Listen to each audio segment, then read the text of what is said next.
Let's discuss how can we make 2022 better. Hi, it's Victor here, and I'm really glad to talk to you again. When I started this channel, I wanted to help people choose better, to make better decisions in their life, and that's myself included. One thing that has helped me during the years, and we all know that anecdotes are really helpful in this kind of scenarios, is goal setting. And that's basically taking some time to try to picture how your next year will be. I've been doing this for the past 7 years, so I definitely vouch for this method. And let's go straight to it. I'm gonna keep it as simple as possible because, again, I want you to do it. I want this to seem like it's no hurdles, to be easy, just putting your pen down and writing it. Typically, I do it in agendas. I have an agenda for each year. That's something that I will touch upon sometimes else, but this year I had two things. I had the goals set and 30-day challenges. Why? Well, for me it helps a lot to be focused on one certain thing in a month, or to know in my subconscious that I need to do that certain thing. By the way, I'm a person who's a skeptic, so I want to tell you that you might be skeptical about this, but give it a try. And the first step that you need to do is to make it raw as this video is. What you need to do, again, is to divide your goals. Let's say you want to have the same number of goals as the months of the year, 12 goals. What I typically do, and what you can see here as well, I have two types of goals. One type of goal is the, let's say, work goals. The goals that require action, the goals that require me to do something specific, right? And they can be health goals, they can be growth goals, relationship goals, wealth goals. Those are goals that people tend to categorize, right? I found out that it's quite useless to do so. It's good to lump them in one big piece and to understand that you have to work for them, okay? And then you have the play and rest goals. What I typically do, I have an 80-20 split. So 80% for the actionable goals and 20% for the goals that tend to come natural or due to me wanting to relax. And I will give you some examples. What do I mean by an actionable goal? So this year I had lots of goals, and I'm surprised that I've hit some of them that I didn't think that I will.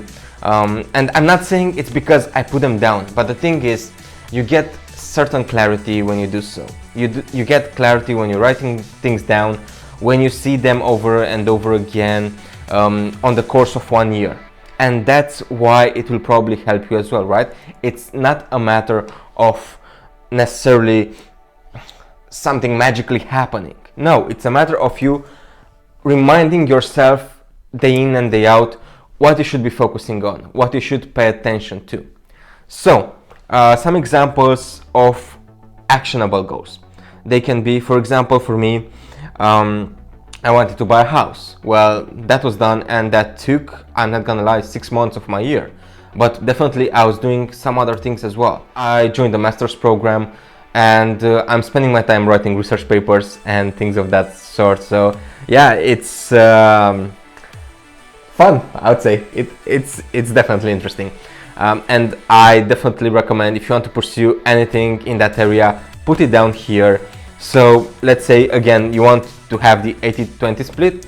Let's say maybe you want 9 goals in this category, in the actionable category, right? To allow you a bit more leeway in terms of what you want, in terms of resting and playing. So some other goals can be health goals, the weight, exercising. Those are all things that I have here. Okay, so what are the other goals? The play, rest, and toys. Those are the things that you want. Do you want to buy a new car, a new phone, a new PC? Anything in that area should come in here. You should write the bigger things, right? What I wrote here is I wanted to have a YouTube studio. I didn't go for that in the end, but I'm happy with it. I wanted to have 3 trips around my country. I did that, so I'm pretty proud of it. And I also wanted to visit a foreign country, which I won't name, but I haven't done that yet. So again, those are the type of goals that you should put in that area. So those are goals that don't require you to do certain actions. They require you to have a certain, let's say, lifestyle. And that might sound rough around the edges, but typically those are things that improve your life somehow. And though you shouldn't feel bad for wanting them. That's what I'm trying to say. You shouldn't feel terrible for wanting to buy a new car or I don't know, a new laptop. Those are normal things, but you should take them in comparison to your reality and what other things you can do with your money. If you can help somebody, let's say in your family, let's say they need some money for some sort of medical procedure, then by all means do that instead of the car. But if not, if you've got everything sorted, you can go for the car and you shouldn't feel bad about it. After this weird tangent, what I want to advise you to do is not necessarily sitting down at a desk, right, like I'm doing right now, and starting to note down goals. No, you begin by designing, as I did here, designing a very colorful list, something that you would enjoy looking at. I don't know, the way you want it to, but again, typically it shouldn't take more than a piece of paper, an A4 blank piece of paper. And what you should do is to start thinking of goals while doing your daily chores, your work. You can think of what would be a nice wealth goal to have next year. What would be a nice romantical goal to have next year? What I want from my partner. Do I want to find a partner? Those are things that you definitely have a feel on your own. So again, live your life the way you want it to. And once you have thought of this for like 3-4 days, you will find out that ideas pop inside your brain randomly during the time of your day, and you will realize what you really want to achieve. And then after those 7 days, you will definitely want to spend 30 minutes or 1 hour in a sort of meditative state without any stimuli around you, so they won't create any bias in your choosing, and write down what's the most important to you in that year, what you really want to achieve.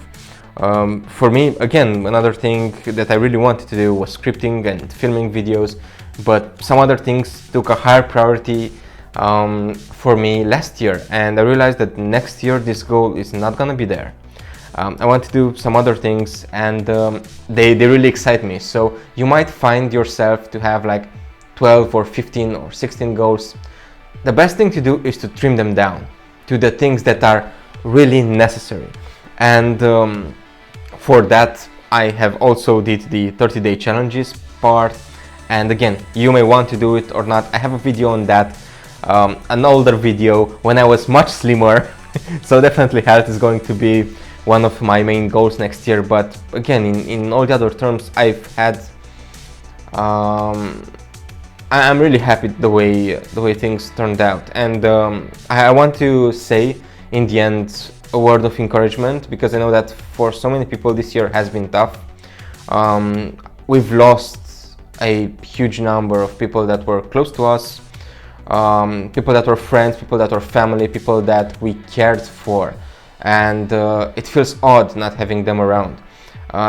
Thanks for everybody that's doing an effort to make things better. Thanks for everybody that's doing an effort to keep things, let's say, to a normal level of anxiety, and to care for the people around them, to be able for our society to function properly. There are so many people that are unsung heroes that definitely deserve much more praise than we tend to give to. And we should focus our attention a bit on them rather than other things that happen in the media. If you want a great piece of advice, I stopped watching any kind of news in January last year, and I've never been happier. So I really don't know what's happening in the world.